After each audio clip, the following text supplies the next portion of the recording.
শেরপুর জেলার নালিতাবাড়ীতে বাংলাদেশ জাতীয়তাবাদী দল বিএনপির আয়োজিত গণ অভ্যুত্থানের ঐতিহাসিক বর্ষপূর্তি উপলক্ষে বর্ণাঢ্য বিজয় র্যালি অনুষ্ঠিত হয়েছে।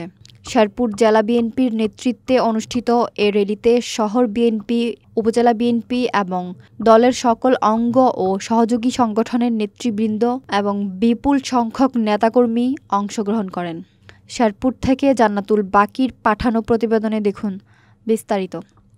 র্যালিতে উপস্থিত ছিলেন শেরপুর জেলা বিএনপির আহ্বায়ক এবং বিশিষ্ট আইনজীবী আলহাজ অ্যাডভোকেট মোহাম্মদ সিরাজুল ইসলাম এবং জেলা বিএনপির সিনিয়র যুগ্ম আহ্বায়ক ফজলুর রহমান তারা। নেতৃবৃন্দ তাদের বক্তব্যে বলেন, গণ অভ্যুত্থানের এই দিনটি আমাদের জাতীয় জীবনে এক গৌরবোজ্জ্বল অধ্যায়।